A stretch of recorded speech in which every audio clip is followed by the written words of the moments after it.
Good evening. Welcome to the Norwood Board of Selectmen's meeting for the 29th of October 2019. This meeting is being recorded for the purpose of archiving and to be shown at a later date by Norwood Community Media. As always, let us begin tonight with a pledge of allegiance to our flag, followed by a silent moment of prayer or meditation. I pledge allegiance to the flag of the United States of America and to the republic for which it stands, one nation, under God, indivisible, with liberty and justice for all.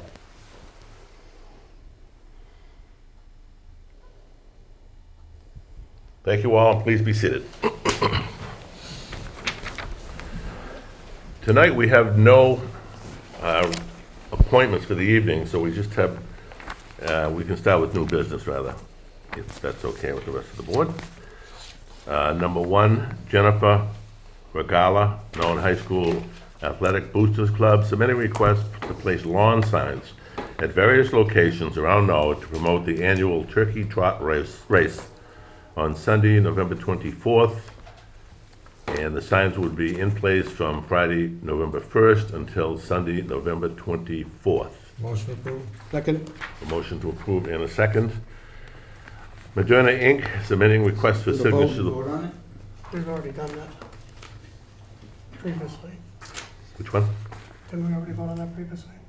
We got a Oh, you're motion on saying the we didn't floor. vote on number one. Okay, all in favor? Aye. Opposed, unanimous.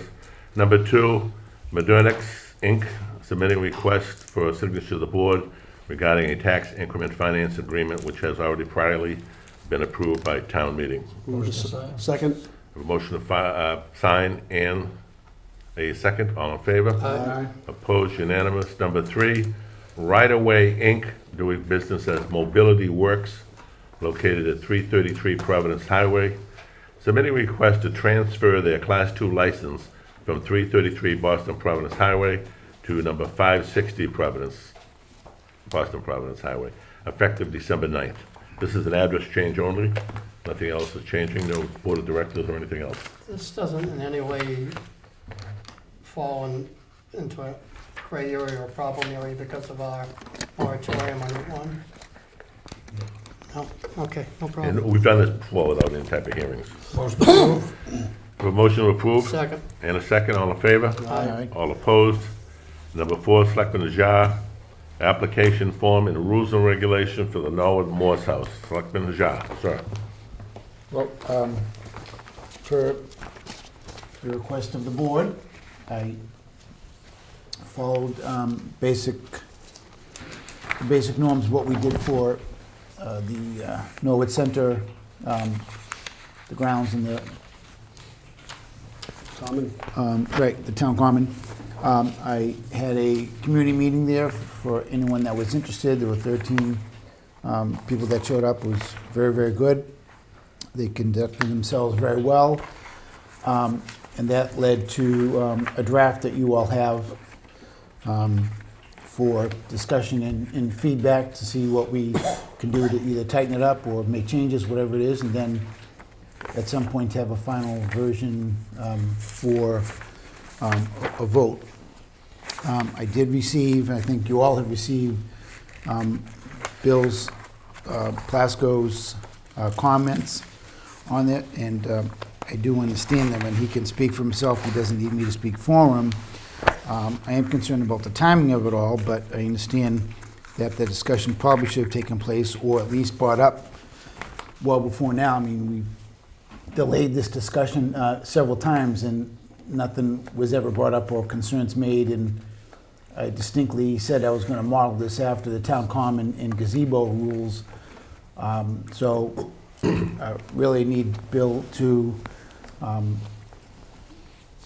sort of explain, or if there are any questions people have on the documents that I have submitted, be glad to talk about it, or whatever. I think some of the questions that Bill raises, I think we talked about this very initially, especially about who's going to oversee it. I think we left that to the general manager. So I'd really like to just either answer questions based on the feedback that I got from the community. They definitely want to stay involved. They've taken care of it, as you all know, for many, many years, even if you didn't think that they should have. no one else was doing it, so they picked up the slack. God bless Dale Day for doing what she did for many, many years, and some of the folks that worked with her.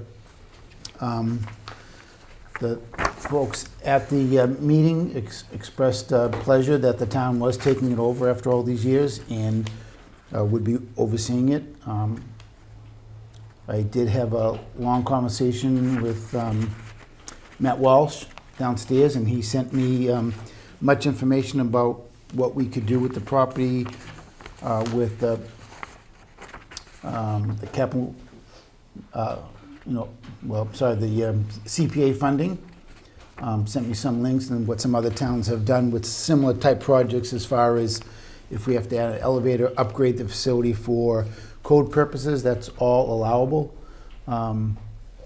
So I think we should have a long-term plan of what we want to do with the building and just take this step by step. We can limit the first floor for use only until we do what needs to be done in that building for use of the second floor. If that's what folks want to do it, that's fine too. So really open for discussion. You have the documents, so. Mr. Plasko, did you have any comments on it? Well, I'd just say that I did prepare some comments. I think the ones on the rules and regulations themselves that Mr. Hajar put together are pretty minor, quick for us to discuss, and some of them are questions for a little more explanation or maybe a suggested change, but they're relatively minor in nature. My bigger comments, I think I actually mentioned to Mr. Hajar at the town meeting that I was having second thoughts about whether we were really addressing what we needed to on this building and how we really wanted to use the building, and that's part of what I say in this document that I handed out, that I don't know, and it's an injustice to Mr. Hajar to ask him to do this, and to ourselves to have gone down that path without giving it more reflection, in my opinion. But I know this may not go over big because Mr. Hajar just mentioned there's already been some delay, but it's also come to my attention talking to the manager this afternoon that he hasn't seen these regulations yet. And even though they're policy and they're up to us to decide, we get input on matters like this from the manager, particularly since we're going to ask him and his staff to take over management of the property. So maybe he could review the regulations, review my comments, and give us some further comments and/or answers to some of them for next week, and then we could take it up then and hopefully finally put it to rest and come up with something that we can move forward with. So I guess the long and the short of it is I'd suggest a one-week continuance and refer it to the manager for comments. Thank you, Mr. Plasko. Mr. Howard? Thank you, Mr. Chair. The only area that I see that there's an issue is that if another organization or a organization is gonna use the building, there has to be a fee schedule if they're intending to charge an admission there for people, i.e. what happened the other night. That the organization, rightly so, charged a fee for fundraising for a nonprofit, but still, we're paying for the fuel there, et cetera, wear and tear. So I think out of the gate, there has to be a fee schedule. Thank you, Mr. Chair. Thank you, Mr. Howard. Mr. Maloney, anything?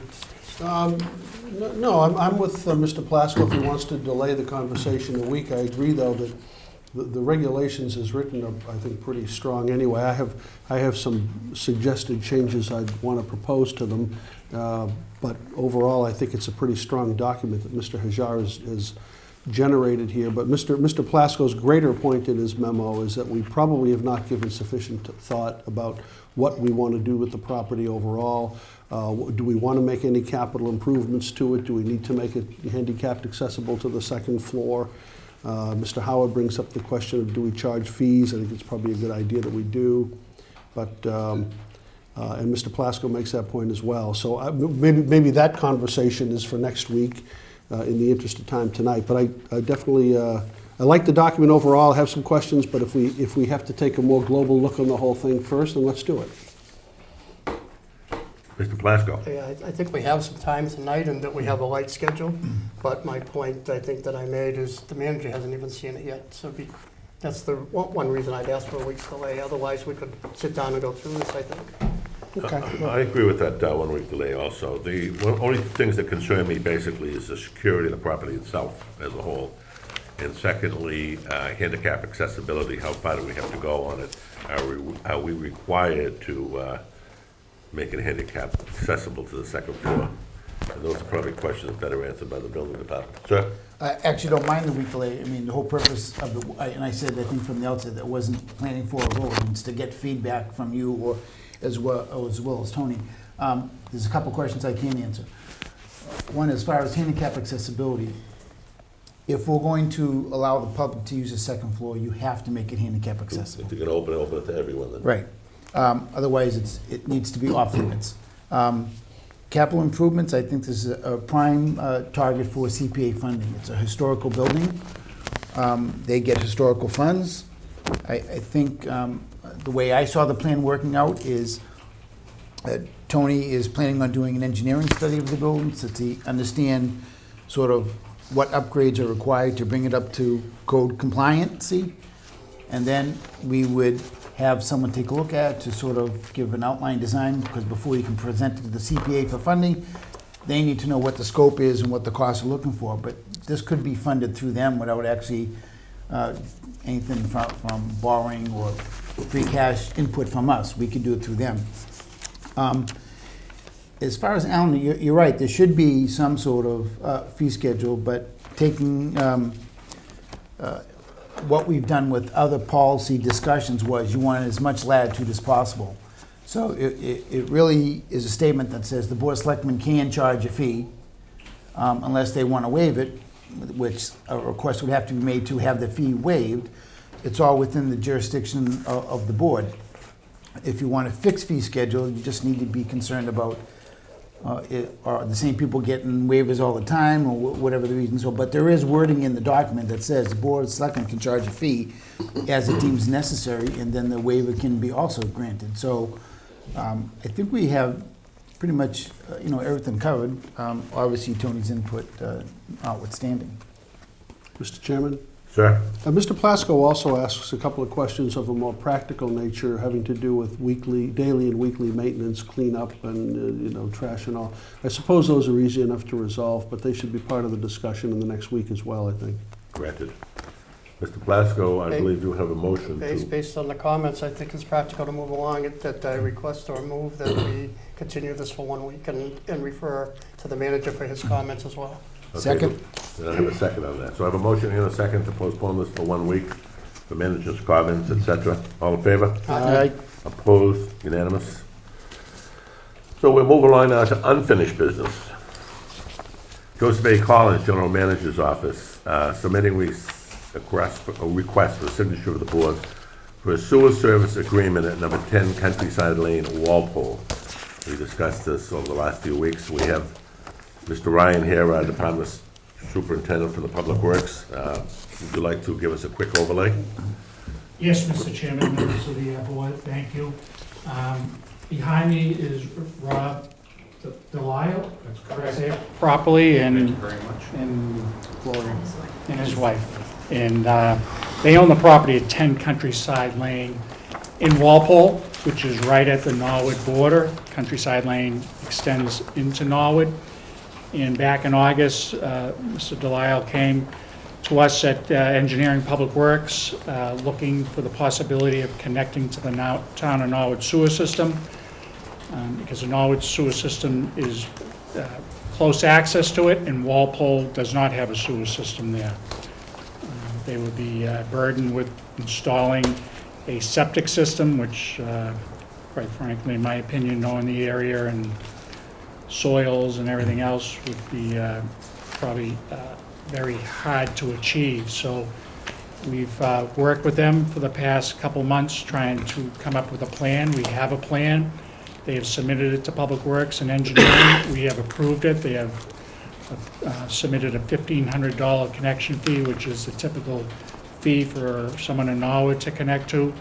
And, Mr. Chairman, in front of you is a sewer service agreement that's been worked out with town council, the manager's office, billing, and I think Mr. Hajar has had some efforts into this. And my recommendation is to allow this connection and to vote on the sewer service agreement as stated in its original content. The only thing in my position, Mr. Chairman, is on section 16. It talks about the owner may connect to the town of Walpole sewer system. I mean, they should be connecting to the town of Walpole sewer system when it's available. And that's after discussions with the billing department over at the light department. But other than that, this is a very solid agreement, and I would recommend acceptance. And just to give you an overview of the area, we have a plan here done by Gloucester Engineering, which is approved by Public Works. And outlined in green is the property in Walpole, but that property line is also the town line. Norwood being here and Walpole here. Norwood sewer system comes up to this point here. And this approval will allow them to extend the sewer up to a manhole and then into the building there. So, Mr. Chairman, I would look to the approval of the sewer service agreement for 10 Countryside Lane in Walpole. If I could just interject one little comment too, here. The Walpole Selectmen voted last night to allow this to happen, so they're on board.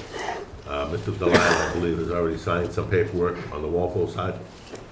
As we I think the only understand, thing yes. left for us to do now Correct. is agree to sign on our side. Mr. Chairman, Correct? I'll make a motion that we approve and sign the agreement, the version of which was signed by the Delisles on October 15th.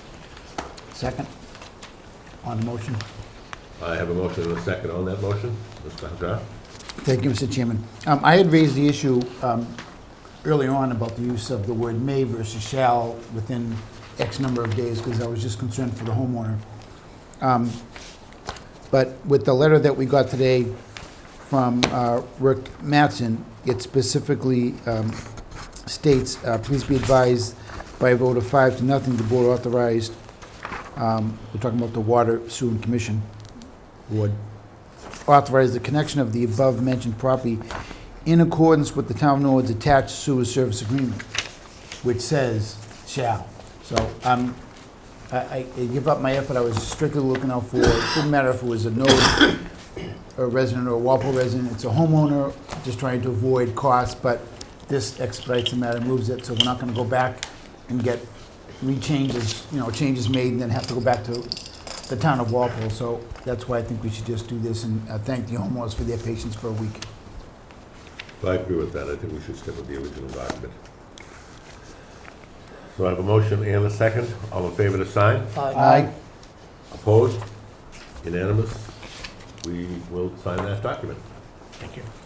Thank you. Thank you, Mr. Chairman. Thank you, sir. Members of the board. Happy to have you as a customer. And your successors and assigns thereafter. Thank you again. Oh, thank you, sir.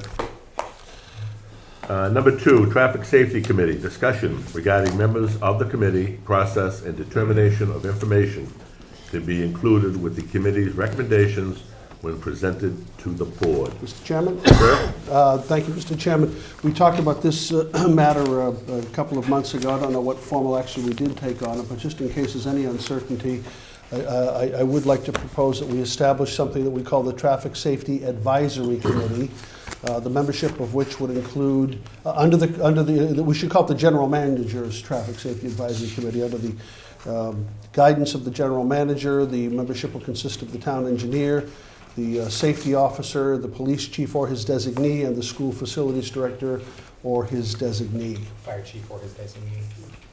What did I say? You said police, yes. I'm sorry, fire chief. Safety officer is from the police department, fire chief or his designee. Thank you. I ask for a second. Second. we have a second on that? So moved. That, Mr. Plasko is the second. Any questions from the board? Well, I totally agree with the establishment of this advisory committee. But the second part of that is actually the process that we were also trying to narrow down and discuss. So are these two separate issues? I was thinking of it that way. Okay. Just Yep, that's fine. establish it first and then, Yep, you know, that's fine. and then Put the give it guidelines life. in great. place. Yep. Give it substance. So I have a motion to approve the, Motion to establish the committee with the membership named. and I have a second. All in favor? Aye. Opposed? Unanimous. Further discussion on that? You want to do it now? You want to do it at a later date, or? Well, God knows we've got time. we do have time. So, if I can, Mr. Chairman, conceptually, I have no problem with Tony outlined in his either late July or, early July letter, how he thought it would go. And I was just trying to add a little meat to the information being provided so that we don't have to go through this and then ask a ton of questions and have them come back again with the answers to our questions. So typically, I think there's probably standard pieces of information that we would want to see or know about as we're voting on each of these, and that was my attempt at outlining certain information or the process, how it works. Otherwise, I think Tony's idea is good. I've outlined my process issues. I know Bill has submitted comments as well, so if we can sort of just, I guess, outline the specifics of how we want to do it, just let them go right at it. And I have a copy of Mr. Hajar's recommendations to the proposed Traffic Safety Committee, Advisory Committee, rather, that we changed it. Any other comments from the board? Chairman? Sir? I thought, generally speaking, the comments were fine, but I still had a couple of questions. One, is I thought we should have, if we're going to adopt some set of regulations like that or definition of what we're asking the committee to do for us, that maybe we should state something about when we get these reports. And I had recommended 30 days. I think the wording, as I had read it in the manager's letter, seemed to leave it, they decide when they would review something, and therefore, who knows, we might get something 6 months after the issue came up. Oh, no, I think we talked about within 30 or 45 days, the idea that we would triage a couple of issues before the committee meets, so that way if we have one small request, we wouldn't just pull everyone together and then have them have it meet 9 times in a month. It might be that if we have an issue that's not pressing, wait until several of them have queued up and then have the committee meet and make some recommendations. To what they Yeah, I do. just hate to see something come up that someone's brought forward and it just doesn't even get addressed because they're waiting to get it 2 or 3 more. I think You at know? at a minimum, we Something that, like this, by saying it'll be within 30 days, could be 45 days, whatever, but by having a mechanism, we know things won't get lost just laying there on the table, if you will. Sure. So I just recommend we put in some time frame. 45 days better than 30, fine. 35, that's fine with me. I just think we should state something if we're going to state, again, these regulations. The other question I think I had was, Mr. Hajar had suggested including information about the number of children in the area. I don't, and I had put down my comment, define an area. What's an area? Is it 100 feet, 300 feet, or whatever? But the more I've thought about that, I also don't know the relevance of children per se. Number of children in an area can come and go and change over time. Well, I it may think it- involve something like a bus stop, for instance, in a neighborhood. Yeah. People may travel back and forth near that bus So stop. I think it's more important, that, public safety, whether it be pedestrian or traffic, is public safety, whether it be adults or children. So I don't know that we need to ask the committee to spend any time getting that data, because I'm not sure the relevance of that data over time. I think what you'll get from the committee, from the staff and I, is you'll get data when it's relevant to making a decision. You may have a street that's a quiet street with a handful of houses on it that some residents say, hey, people are parking on the street and we don't think they should. I mean, you're not going to do a traffic stop on a dead-end street with 4 houses on it, or I should say a traffic study on it, so that's likely not to come with any data. That being said, if we're talking about changing the speed limit on a busy road in town, you're going to get probably a full engineering report, but you're going to get a traffic study, you're going to look at those things. So it's really going to vary, because remember, we sometimes get requests for maybe a stop sign in a very, in a residential neighborhood where you're not gonna have a lot of data, versus if you were changing the speed limits on, Manhattan Street or something, that's, you're gonna have traffic counts, you're gonna have an analysis, you're gonna have a timing count. So I think if you ever feel you need more information, you can always say, well, gee, what information did you base your decision on? Well, there's 4 houses on the road, we felt it made sense that you shouldn't park on one side of the road. So are you arguing with me that we don't need to ask for the number of children in an area? I would agree, because sometimes that's going to be relevant, sometimes it's not going to be relevant.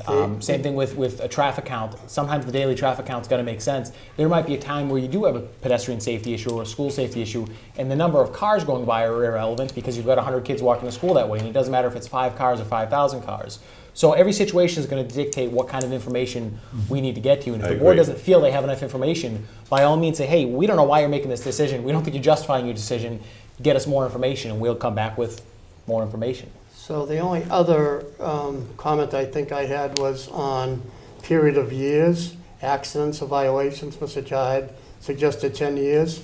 Personally, I think that's a long period of time.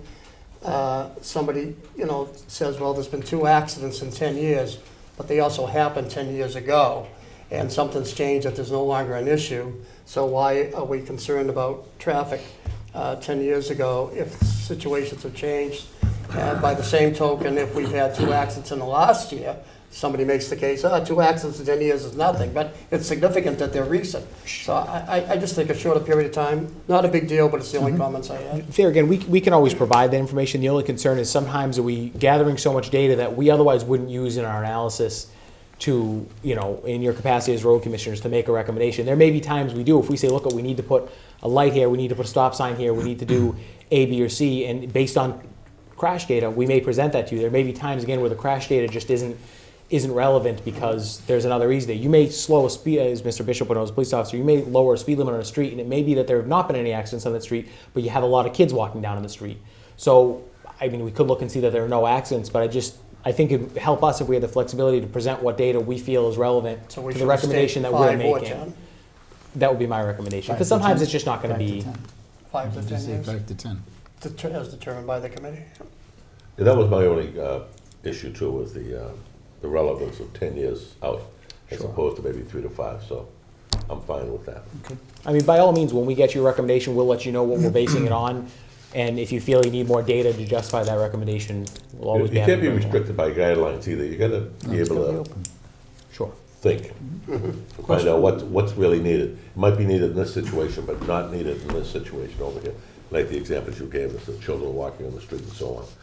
Question, Mr. Chairman? Mr. Maloney? Just a question about process is, do we understand the process to be that any request for examination come to this board first and we refer it to the general manager who will take it to the committee? Is that how you want to do it? I would rather handle that at a staff level, because then you're to Mr. Plasko's point, you're delaying the process further, that somebody sends a letter to the selectman and says, I think there should be a stop sign on my street, and then the selectmen put it on their agenda, then you're just going to vote to send it to the traffic safety committee, and then they're going to make a recommendation and get it back to you. If you want a recommendation from them on items you handled in your capacity as road commissioners, it'd be easier to just, wherever the request happens to come in, internally we funnel them all to the traffic safety committee, they meet and get a recommendation, and then it comes to the board. You could do it either way, it just seems like it's an extra step in the. So if a letter, if I may, Mr. Chairman, so if a letter comes in, staff would just simply get it to, Yeah, we'll probably have Sharon the in my office committee, coordinate so they get- this so a committee report gets schedule, back so that to way us. it's all ending up in one place. Because remember, the board doesn't always get every concern or complaint about traffic. Sometimes they come to the manager's Correct. office, sometimes they come to my office. but some to do the- come directly. Correct, some come to the selectmen, some go to the police department, some go to the DPW. So we would say whenever a department gets them internally, forward them to Sharon in my office. She'll keep the agenda for the traffic safety committee. When they meet, it'll be, hey, these are the 7 or 8 issues that are here. And they'll make their recommendation, and those recommendations ultimately go to the board. Because there's gonna be some triaging of where something isn't in your capacity as a road commissioner. It could just be, sometimes they're on the line of, is it road work? Is it something that, it's just, trimming trees. We wouldn't bring, do we trim trees to the Board of Selectmen? It's just if the DPW needs to trim trees for sightlines, they go trim trees for sightlines. Should we then, should maybe just have, at least have an understanding then if something comes to your office, that you notify us by email or something? I just want to let you know. Well, what we can do is we can send you the agenda when we are ready for the Traffic Safety Committee to meet every month, and just say, hey, just so you know, this is the stuff that's been Yeah, sent that's to all them. right, Bob. Just so that we know there's something in the loop going on. We don't want somebody to come up to us 4 weeks, 5 weeks after they've submitted something and say, how is my situation going with A, B, and C? And we have no idea what they're talking about. doesn't put us in a good I'll spot. tell you what, then, we'll take the more informal approach if that's comfortable for you. If we find that it's getting, that we're getting embarrassed by not knowing what we should know, we'll formalize it. Is that fair? But I I agree with that. think the staff could even put a copy on our agenda just for information, Okay. but without delay, not waiting for us to get it on our agenda. Okay, Also send it to the manager's office immediately so they have it. Yeah, that's fine. okay. But that won't be a complete list either, because there may be something that will go directly to you. Correct. Directly to DPW, so it's gotta be a way, it's inclusive of everything, so we just have an overview of what's out there. Just let us know. Because these meetings may not take place for 30 days, 40 days, whatever. Correct. So they're sitting out there, we know nothing about them. Thank you. So if Sure. I can, Mr. Chairman, Absolutely. it's just to sort of collectively put on one piece of paper what we've all talked about, Bill's comments, others' comments, and just sort of have a guideline sheet so that we all know. A clean written report, a clean Right, written guideline. Right, because, we have two different documents. So we'll and we table don't- it for a week and formally approve Well, it. just, whether you want to formally approve it or not, I just, I set a clean sheet of guidelines that we all just talked about so that we know what expectations are, leaving it as flexible as you all discussed. Fine with me. So you get a report format, a time frame, That's fine. and process. Basically, that's it. Okay. So if it's okay, I will work with Tony to sort of do a clean version of what we all discussed. Thank you, so Okay. moved. Second? Second. Have a motion and a second, all in favor? Okay. Thank you both. Lastly, that finishes unfinished business. Lastly, on memoranda, Paul Halakiotis, our planning director, submitting notice that Brian Hatchie was appointed as associate planning board member at their meeting on the 21st of October of this month. Information? Information, do I have a second? Second. Information to file, all in favor? All right. Opposed, unanimous. That brings us to manager's update. Mr. Manager. I have just one brief item. I happened to attend one of the elementary school's Halloween events this past Friday at the Prescott, and it was quite an entertaining event. The town does have two fellows visiting from Southeast Asia. I brought them to their first Halloween event ever, and I think they got a kick out of it. And I was impressed by some of the costumes. Did you have a costume, by the way? On that evening, I did not have a costume. So I maybe may be check wearing out that one. Michael Myers costume again. I may be wearing one on Thursday, Mr. Chairman. All right, thank That's you. all I have, and I'd be happy to answer any Thank you for questions the board warning me. has. Mr. Maloney, do you have anything this evening? Just a couple of things, Mr. Chairman. We talked a little bit earlier, and I know we have a memo from Mr. Mizuko dated July 11th about taking some action regarding the swimming pools in the town, specifically with reference to the future of Father Max. And I'm wondering, Mr. Mizuko, if we should think about moving that along by getting Travis Farley and you and perhaps a couple of other people in a little committee together and begin exploring options with reference to that pool. Does that make sense, do you think? It does. Mr. Plasko's suggestion that I believe the board went with over the summer was we would sort of have a staff committee with involvement from some boards and commissions.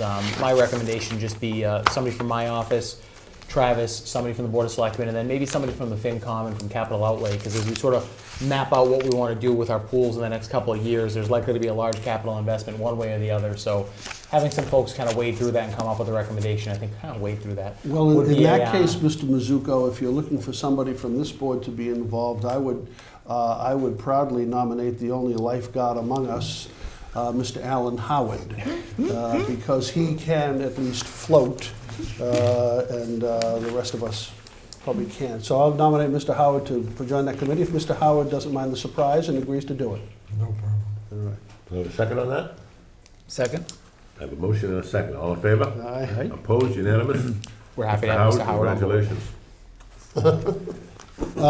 The only other thing for me tonight, Mr. Chairman, is I did, within the past hour and a half, enjoy my first cup of butter pecan at Daddy's Dairy on Central Street.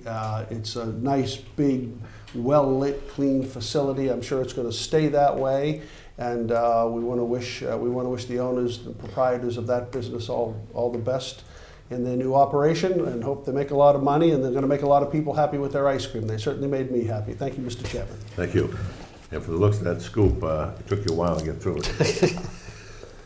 Mr. Howard? Thank you, Mr. Chair. Just one item. A little earlier this month, I'm proud to say once again that our band took high honors at a competition that they in fact hosted in Norwood. And I just say kudos to these people that we're back in the days of old again where our band all the time is doing very well at competitions. And as one alumni, I'm just so proud of these people, I really am. Thank you, Mr. Chair. Thank you, sir. Mr. Plasko? Thank you, Mr. Chairman. I, last week, had the good fortune to attend the International City Managers Conference, and I thought I'd give a little update on my experience. You know, I was able to attend this event, which was attended by over 5,000 local government professionals from across the country. This organization is clearly, to me, dedicated to making our communities better places to live, work, and play, with an emphasis on professionalism, ethics, and shared values and best practices. The ICAM supports relevant research, learning, and information sharing. The organization, in my opinion, does a great job, not just at conferences like this, but year-round, in providing essential tools, strategies, and innovative ideas to promote professional leadership in our communities. I was really impressed with the conference itself. I was especially enjoyed the featured speakers. There was Leonard Brody. He's an award-winning entrepreneur, venture capitalist, and visionary, also an author. Bonnie St. John, who's a former why can't I say it?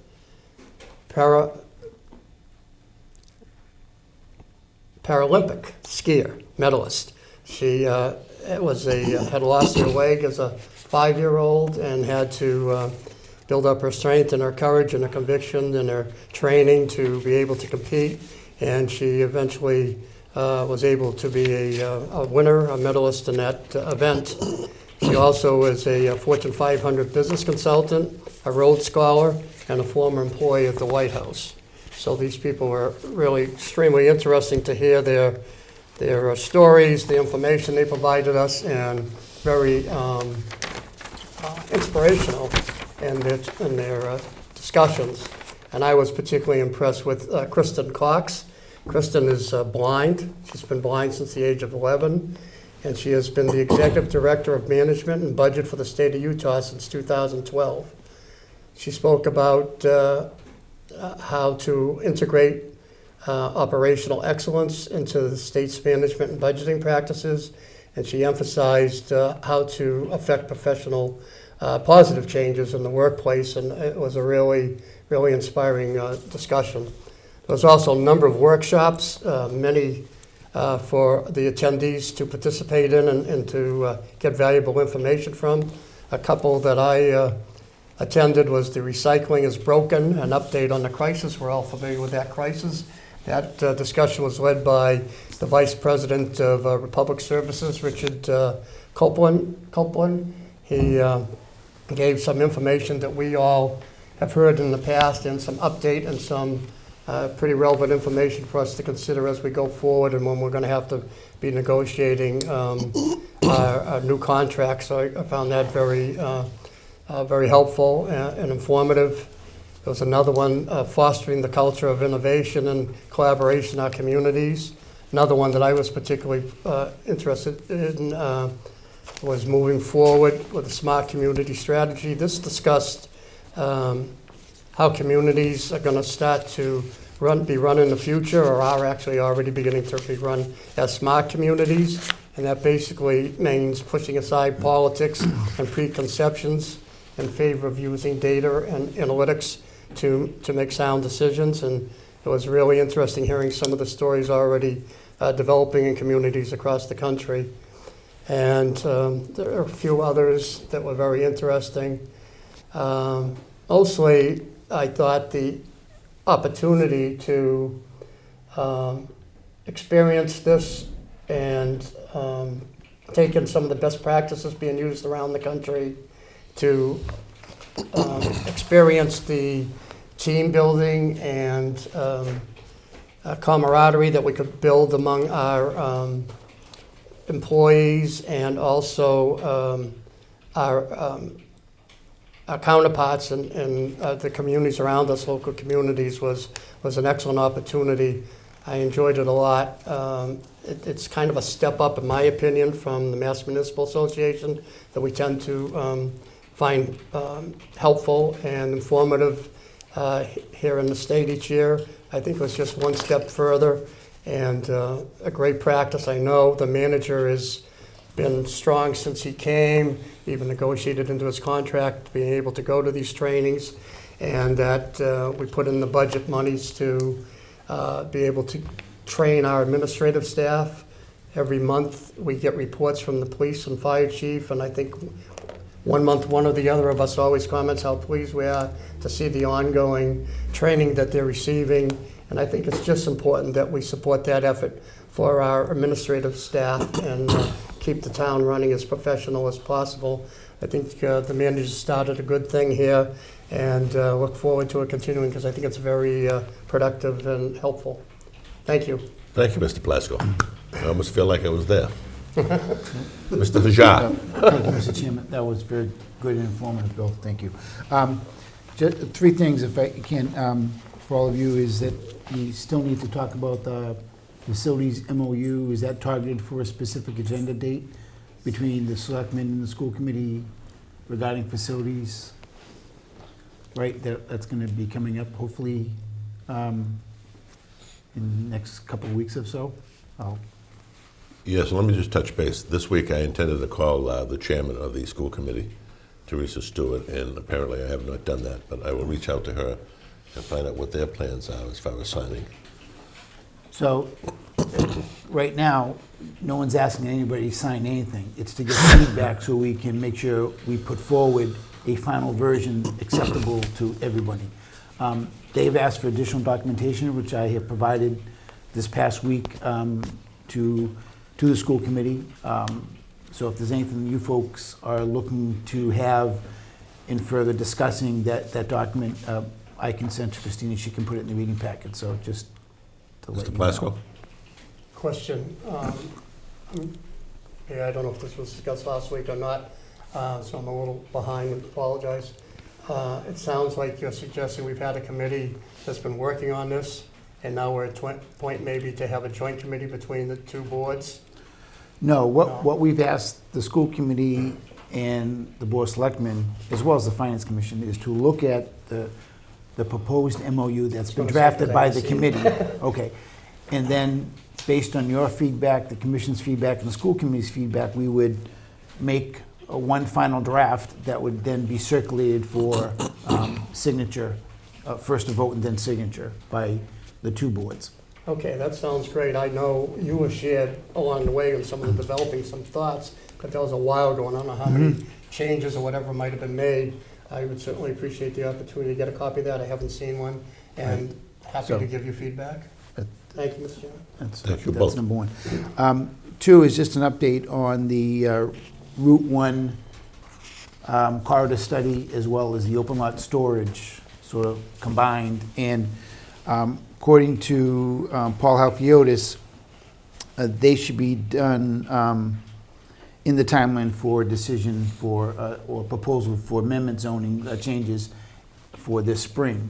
Our concern is, are we or are we not going to charge, and under what circumstances would we charge for open lot storage? I think part of that discussion needs to take place, but it's after we sort of identify everything that's on Route 1 formally, and then come back to this board and have a discussion about, okay, if it's, do we want to charge any open lot storage, or is it just ones that are not on site specifically at a dealership? I think there's several things that we need to consider. So it's not lost. We just need to get some information from the consultant that they're able to get through the grant. And according to Paul, they plan on having meetings in January, February that will have input from stakeholders and the business owners themselves. That's important. And I think that would be the time that we can also then say, okay, this is information that we have, this is feedback we're getting from the business owners. What do we want to do as a board about charging a fee or anything else that we want to deal with regards to open lot storage. Mr. Plasko? Yeah, this is a subject we've been talking about for actually a couple of years now, and just how to handle it. I guess I understand a reason, and I think I even said it earlier, to closely coordinate this, and if we come up with any kind of a zoning bylaw or anything that addresses open lot storage and so forth, that we be aware that we, town adopted that section of the law, and we decide what we might want to do. That being said, I don't see any real reason for that to wait. I think there's a lot of things to decide on that. What size are you going to charge for what kind of uses? Open lot storage for events like Foxborough does because they have the stadium, or for storage of vehicles off of Route 1, or even on Route 1 if they're not primary sites. I don't think that necessarily has to do with the zoning itself, and/or if it's appropriate to do have some fees. That was part of what we were considering at the beginning, that, you know, check with some other towns and everything to find out what those fees are. I know I had already checked with a few towns. I don't know how many other towns there are actually that have any fees as maybe some guidance. But I really don't see how any of that necessarily has to wait for the bylaw, because we may want to have those answers to be incorporated in the bylaw possibly. There was another point I was going to make that was a really important one too. But it just seems to me that some of those things we could start working on. We don't have to finalize anything. No. But if we wait until that bylaw is done. We won't wait, no. And then start talking I about apologize these if I said it that way, but it wasn't to wait for the zoning bylaw recommendations to come forward. It was to wait to get the data from the consultant on what's on Route 1, where they're located, et cetera, and then we could take that and run with it. We don't have to wait for them to go through their process of Correct. having hearings on possible zoning changes. We could run with the data that we know and then look into additional data that we would want to consider for possible charges. So I wasn't implying that we would wait for any zoning bylaw. It was to, let's get our hands on the study of what's on Route 1 and where they are and how big they are, and we can also work with the planning board and assessors outside of that area to find out where are there other open lot storages outside of Route 1 that may not be covered under this particular study. I remember the important thing. And that's Knock yourself out. Go I ahead. don't know how I could forget it, because it's the one part I've been harping on since day one. I think we need to have it clearly in the mix of discussion of not only Route 1, but all our zoning, and whether it be before the zoning board or the planning board, when they're looking at handling requests for open Yes. lot storage. The main part of that law we had passed wasn't, I mean, it did allow us to charge fees, but the main part was for fire safety. It's under the fire codes that section of the law exists. And then the point that I'm getting to is that everyone's clearly aware, and it appears they haven't been in the past, that before any open lot storages are allowed in the town, they have to be reviewed and approved by the fire chief or his designee. And then if there's fees or not, that's up to this board.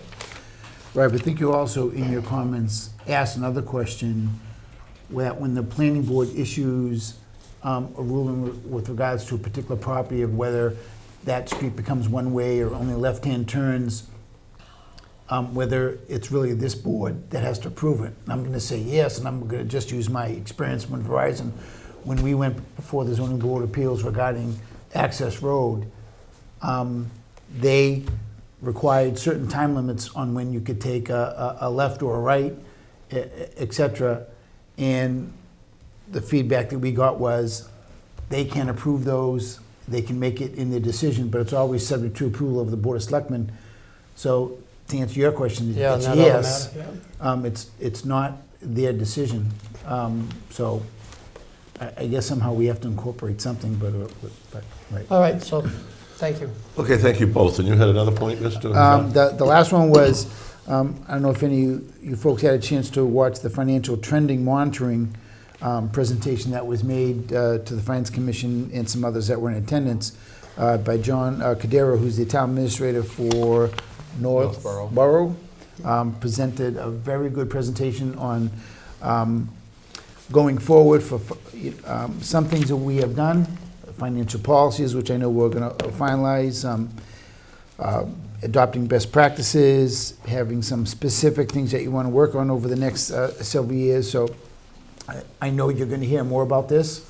I know the Finance Commission, several of them also attended the recent meeting regarding all finance commissioners and about adopting some of these budget analysis recommendations. So I think some of them will be of interest to this board, obviously not all of them.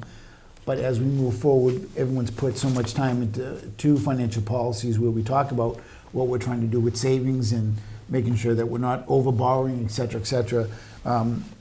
What John outlined in his presentation was having clear documentation and understanding by everybody, not just the Finance Commission, but really everybody that's involved, so we're all on the same page, and I know that's what everyone's been preaching as well. So if you have an opportunity to see that, you should.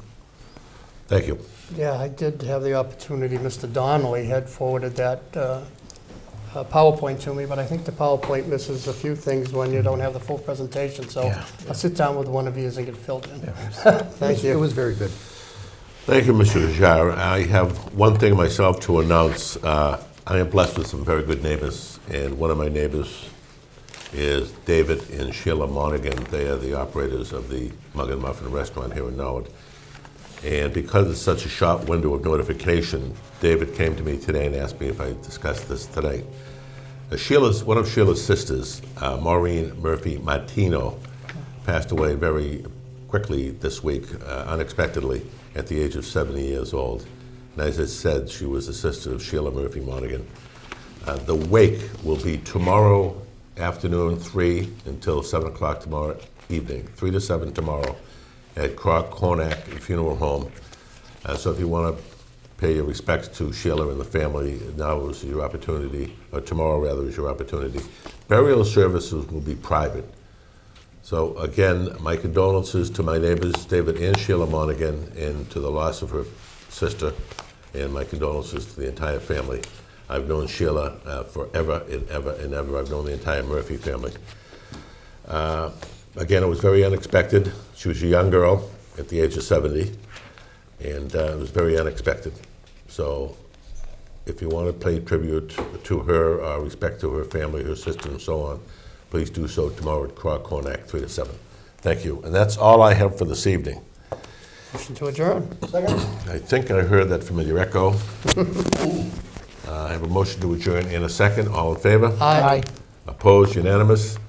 Thank you, and you still have roughly 7 or 8 minutes before they start the World Series game tonight, so you had an opportunity to get both things in tonight, Selectmen and the World Series game. So thank you, and we'll see you all next week.